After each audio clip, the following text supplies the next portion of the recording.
ጤና ይስጥልኝ ክቡራንና ክቡራት የዩቲዩብ ቻናል ቤተሰቦች፣ አሁን የተሰሙ ሰበር መረጃዎችን ይዤ ቀርቤያለሁ። በርከት ያሉ ታማኝ ፈጣንና ሰበር መረጃዎች ለእናንተ ቀድሞ እንዲደርሳችሁ የዩቲዩብ ቻናሌን ሰብስክራይብ በማድረግ የደውል ምልክቷን መጫን አትዘንጉ።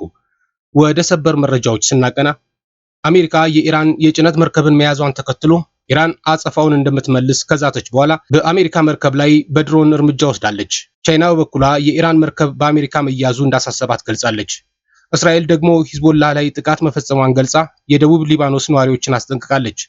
በሀገር ውስጥ ደግሞ ህወሓት የቀድሞውን የትግራይ ምክር ቤት እንዲመለስ መወሰኑንና ሌሎችንም በዝርዝር አስደምጣችኋለሁ።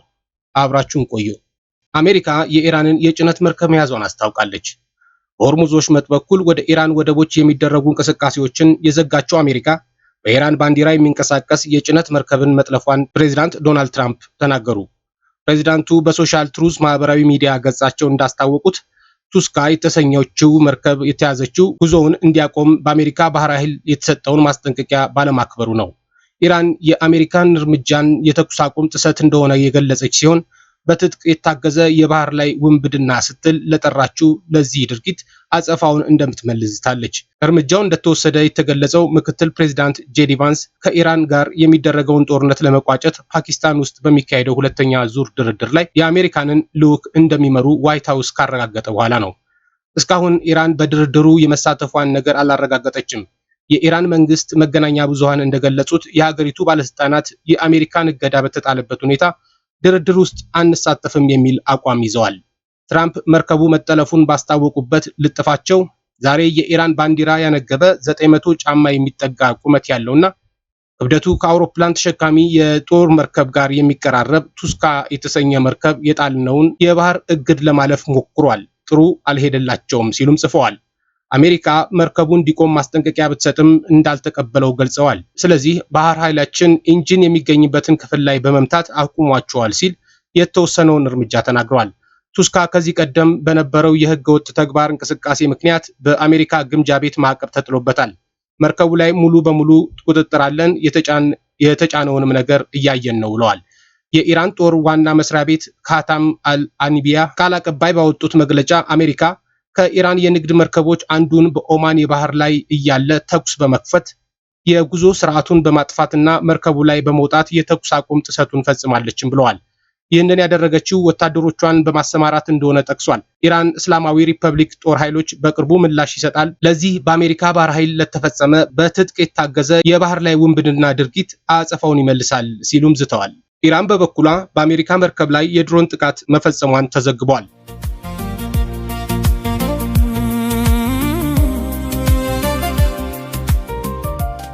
አሜሪካን የኢራንን ጭነት የሚያጓጉዝ መርከብ በቁጥጥር ስር ማዋላን ተከትሎ ኢራን በኦማን ባህረ ሰላጤ ላይ የሚገኙ የአሜሪካ ጦር መርከቦች ላይ የድሮን ጥቃቶችን መፈጸሟን ከእስላማዊ አብዮታዊ ዘብ ጋር ግንኙነት ያለው ታስኒም ዜና ወኪል ዘግቧል። አሜሪካ ትናንት የኢራን ባንዲራን አንግቦ እየተጓዘ የነበረ የጭነት መርከብን ጠልፋ በቁጥጥር ስር ማዋላን ካስታወቀች በኋላ ኢራን አጸፋውን እንደምትመልስ ዝታ ነበረ። አሁን በአሜሪካ ጦር መርከብ ላይ ተፈጽሟል በተባለው ጥቃት የደረሰ ጉዳት ስለመኖሩ እስካሁን መረጃ አልወጣም። የኢራን ጦር ኃይሎችን የሚያስተባብረው የተልዕኮ ማዘዣ ጣቢያ የሆነው ካቲም አልአንቢያ የአሜሪካ ባህር ኃይል በወሰደው እርምጃ የተኩስ አቁም ስምምነቱ መጣሱንና የአሜሪካ ጦር ላይ አጸፋ እርምጃ እንደሚወስድ ገልጾም ነበረ። በዚህ በኢራንና አሜሪካ ውዝግብ ምክንያት የነዳጅ ዋጋ ዳግም ጨምሯል። ትራምፕ የኢራንን መርከብ በቁጥጥር ስር መዋሉን ካሳወቁ በኋላ የነዳጅ ዋጋም ጨምሯል። የአሜሪካ ፕሬዚዳንት ዶናልድ ትራምፕ የኢራንን ባንዲራ የሚያውለበልብ መርከብ በዋሽንግተን ቁጥጥር ስር መዋሉን ካሳወቁ በኋላ ዛሬ ሰኞ ጠዋት የዓለም ነዳጅ ገበያ ጭማሪ አሳይቷል። ይህ የሆነው ቅዳሜ ዕለት ኢራን የሆርሙዝ ወሽመጥን ለንግድ መርከቦች እንደምትዘጋ በድጋሜ ካሳወቀችና ወደ ወሽመጡ የሚጠጉ መርከቦችን ኢላማ እንደምታደርግ ካሳወቀችም በኋላ ነው። ብሬንት ድፍድፍ ነዳጅ በ4.74 በመቶ በመጨመር $94 ገብቷል። አሜሪካና እስራኤል በጥምረት ኢራን ላይ ጥቃት ከፈጸሙና ቴህራን 20 በመቶ የዓለም ነዳጅና ፈሳሽ የተፈጥሮ ጋዝ ማጓጓዣን በመዝጋቷ ምክንያት የኃይል ገበያው ከፍተኛ ውጣ ውረዶችን አሳይቷል። ቻይና በበኩሏ የኢራን መርከብ በአሜሪካ መያዙ እንዳሳሰባት ገልጻለች። የኢራን ባንዲራን የሚያውለበልብ ቱስካ የጭነት መርከብ በአሜሪካ መያዙን ተከትሎ በሁለቱ ሀገራት መካከል የሰላም ንግግር እንዲጀመር የቻይና የውጭ ጉዳይ ሚኒስቴር ቃል አቀባይ ጥሪ አቅርበዋል።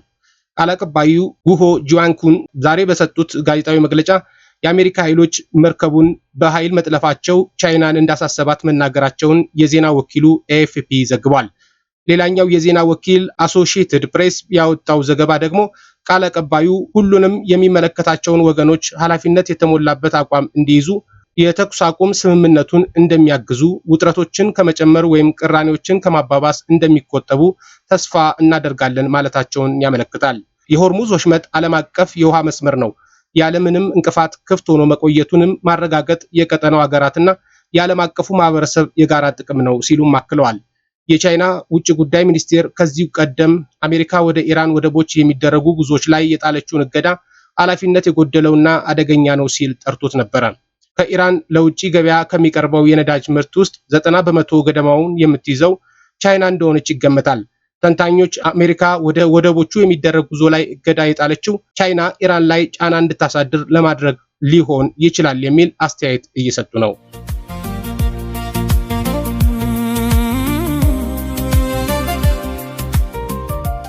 ከአሜሪካና ኢራን ውዝግብ ወጣ ስንል እስራኤል ሂዝቦላህ ላይ ጥቃት መፈጸሟን ገልጻ የደቡብ ሊባኖስ ነዋሪዎችን አስጠንቅቃለች።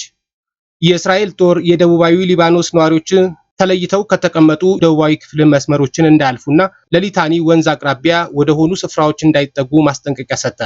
እስራኤልና ሊባኖስ የተስማሙበት የ10 ቀን ተኩስ አቁም ካለፈው ሳምንት አንስቶ ተግባራዊ መሆን ጀምሯል።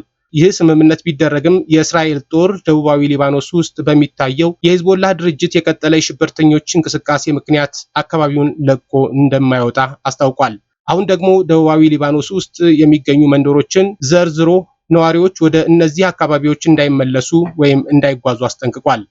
ትናንት ምሽት በደቡባዊ ሊባኖስ ፋርኬላ የተባለ አካባቢ የሚገኝ የሂዝቦላ ሮኬት ማስወንጨፊያ ላይ ጥቃት መፈጸሙንም አስታውቋል። የእስራኤልን ነዋሪዎችን በሂዝቦላ ከሚተኮሱ ሮኬቶች ለመጠበቅ ሲል ደቡባዊ ሊባኖስ ውስጥ የደህንነት ዞን ማቋቋሙን አስታውቋል። ከዚህ ቀደም የእስራኤል ጦር ከተቆጣጠራቸው የሊባኖስ ስፍራዎች ለቆ እንደማይወጣ፣ ነዋሪዎች ወደ መኖሪያቸው እንዲመለሱ እንደማይፈቀድ እና መንደሮችን እንደሚያወድምም ገልጾ ነበረ። ካለፈው ሳምንት አንስቶ ተፈጻሚ በሆነው የተኩስ አቁም ስምምነት መሰረት ሊባኖስ ሂዝቦላህና ሌሎች መንግስታዊ ያልሆኑ የታጠቁ ቡድኖች በእስራኤል ኢላማ ላይ ጥቃት እንዳይፈጽሙ መከላከል የሚያስችል ትርጉም ያለው እርምጃ የመውሰድ ኃላፊነት ተጥሎበታል።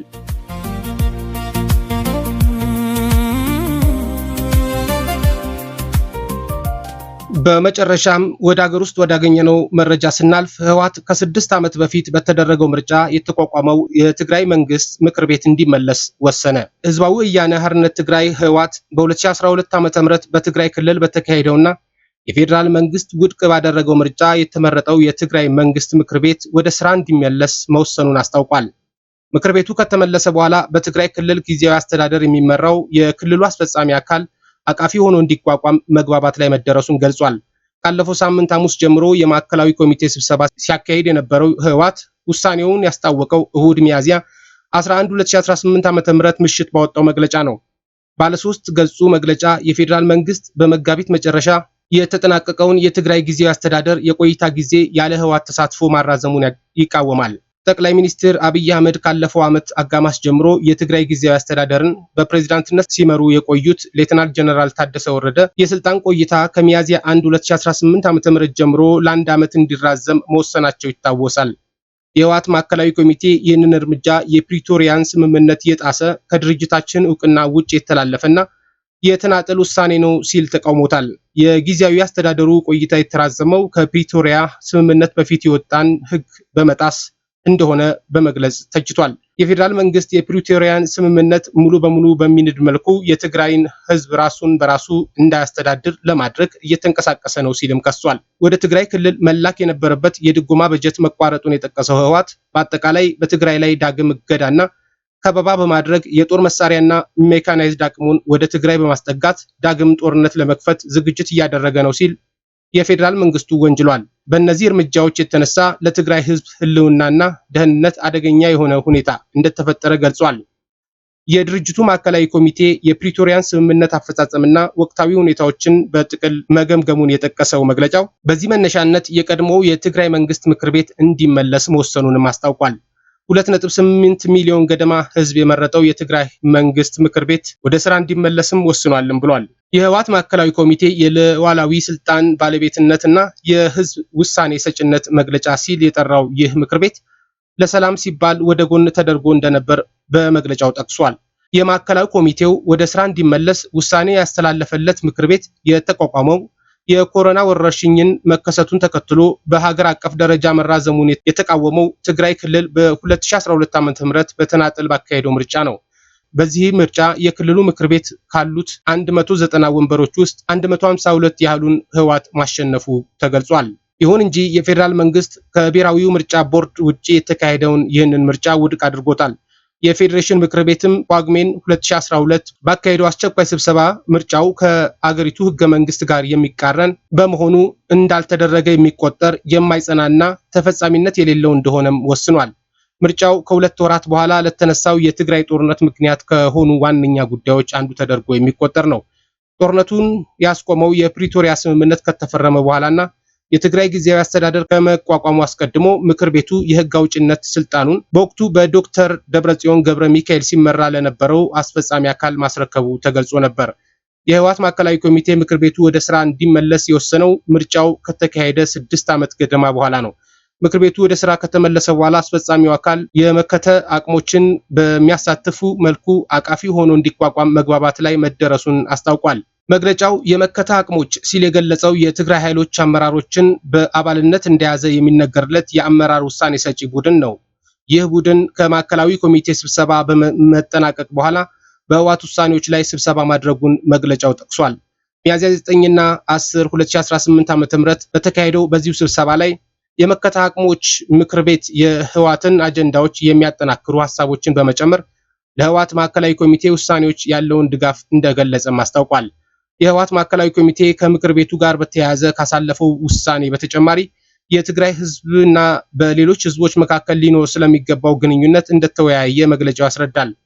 ከየትኛውም ጊዜ በላይ ህዝባችን ከጎረቤት ህዝቦች፣ ከሌሎች የኢትዮጵያ ህዝቦችና ከጎረቤት ሀገራት ህዝቦች ጋር ያለውን ግንኙነት የሚያጠናክሩ ስራዎች እንዲሰሩ ወስኗልም ብሏል። አሁንም ቢሆን የትግራይ ህዝብና ህወሓት ቢሆን ከኢትዮጵያ መንግስት ጋር ያሉትን ልዩነቶች በውይይትና በድርድር ለመፍታት ዝግጁ መሆናቸውን ገልጿል። አክሎም ግን የክልሉ ህዝብ የትግራይን ህልውና እና ደህንነት ለማረጋገጥ እየተካሄደ ያለውን ወሳኝ የትግል ምዕራፍ ከህወሓት ጎን እንዲቆሙ ጠይቋል። ይህንንም የህወሓት ማዕከላዊ ኮሚቴ ውሳኔ በተመለከተ እስካሁን ድረስ ከፌዴራል መንግስትም ሆነ ከትግራይ ጊዜያዊ አስተዳደር በኩል የተሰጠ ይፋዊ አስተያየት የለም። ከህወሓት በተቃራኒ የተሰለፉት የቀድሞ የድርጅቱ አመራሮች ግን ውሳኔው ጦርነት የሚቀሰቅስ እንደሆነ በመግለጽ ተቃውሟቸውን አሰምተዋል። ከነዚህም አንዱ የሆኑት የጠቅላይ ሚኒስትር አብይ አህመድ የምስራቅ አፍሪካ ጉዳይ አማካሪ ጌታቸው ረዳ ህወሓት በዚህ ውሳኔው የፕሪቶሪያ ስምምነትን ውድቅ የሚያደርግ ተግባራዊ እርምጃም ወስዷልም ብሏል። ጌታቸው የፕሪቶሪያን ስምምነትና ከጦርነቱ በኋላ የተዘረጋውን ደካማ ስርዓት የሚያፈርስ ማንኛውንም የተናጠል ውሳኔ በክልላዊ ተዋኒዎች መካከል ብቻ ሳይሆን ከራሱ ከፌዴራል መንግስት ጋር እንደ አዲስ ግጭት እንዲቀሰቀስ የሚያደርግ እድል አለው ሲሉ አስጠንቅቀዋል። ለዛሬ ያስኩላችሁ መረጃዎች እነዚህ ነበሩ። በሌሎች ሰበር መረጃዎች እስከምመለስ ጤና ይስጥልኝ።